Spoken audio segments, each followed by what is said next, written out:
আসসালামু আলাইকুম। 24 ঘন্টা টিভি চ্যানেলে আপনাদের সবাইকে স্বাগতম।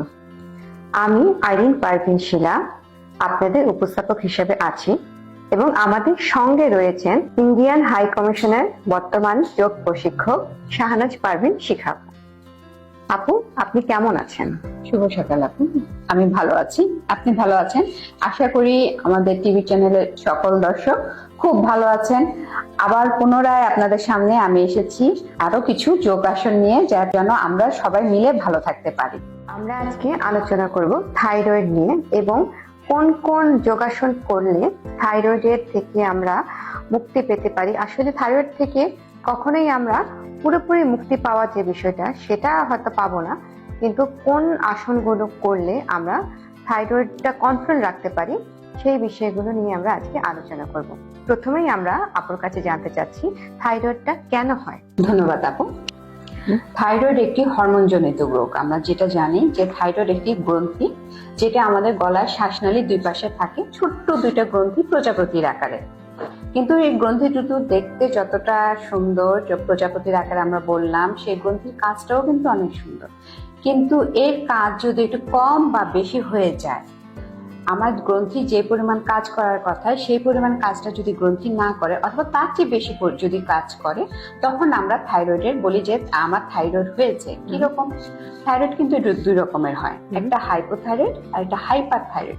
হাইপার থাইরয়েড হলো যখন আমার থাইরয়েড থেকে অতিরিক্ত গ্রন্থি ক্ষরণ হয়, অতিরিক্ত যে হরমোনটা সেই হরমোনটা ক্ষরণ হয়। এবং হাইপোথাইরয়েড হলো যে যখন আমার গ্রন্থি থেকে হরমোন কম ক্ষরণ হয়।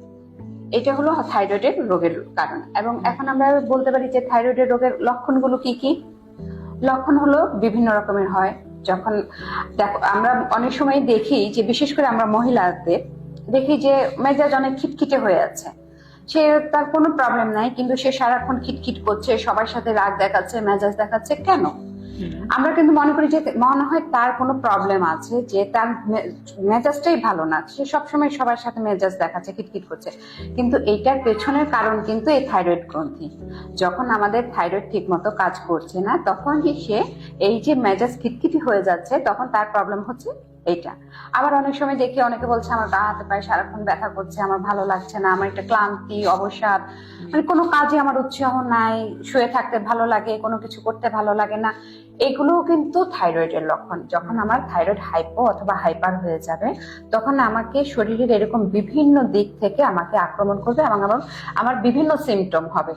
আমি হয়তো বুঝতে পারছি না যে আমার থাইরয়েড হয়েছে, কিন্তু যখন এই ছোট ছোট লক্ষণগুলোকে আমরা অনেক সময় কিন্তু অ্যাভয়েড করে যাই যে হচ্ছে, অনেক সময় আমাদের প্রচুর গরম লাগে, কান দিয়ে ধোয়া বেরোচ্ছে, হাত পা জ্বালা করছে, এগুলোও কিন্তু থাইরয়েডের লক্ষণ। এই ছোট ছোট লক্ষণগুলো কিন্তু আমরা অনেক সময় অ্যাভয়েড করে যাই বা গুরুত্ব দেই না, পাত্তা দেই না, কিন্তু এটা কিন্তু একসময় অনেক বড় আকারে আমাদের মাঝে ফেরত আসে।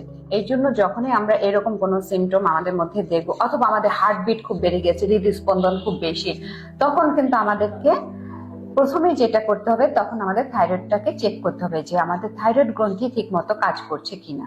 তার মানে আমরা যেটা বুঝলাম, থাইরয়েড হচ্ছে দুই রকমের হয়, একটা হচ্ছে হাইপো আর একটা হাইপার। তো আমরা এটা মোটামুটি সবাই জানি, একটাতে আমরা হচ্ছে মোটা হয়ে যাই, আরেকটাতে আমরা শুকিয়ে যাই। তো কোনটাতে কোনটা হয় আপু? হাইপোতে কি হয়, হাইপারে কি হয়? আমরা জানি যে থাইরয়েডের দুইটা প্রকার দেখা যাচ্ছে, একটা হলো হাইপোথাইরয়েড আর একটা হলো হাইপার থাইরয়েড। হাইপোথাইরয়েড হলো যখন থাইরয়েডের থেকে হরমোনটা কম ক্ষরণ হচ্ছে, হরমোন রসটা কম বের হচ্ছে। আর হাইপার হলো যখন থাইরয়েড গ্রন্থি থেকে আমাদের যে হরমোনটা আসছে সেই হরমোনটা খুব বেশি পরিমাণ ক্ষরণ হচ্ছে। তার মানে যখন নাকি হাইপার হচ্ছে, হাইপার থাইরয়েড হচ্ছে, তখন আমাদের মোটা হয়ে যাওয়ার একটা প্রবণতা দেখা যায়।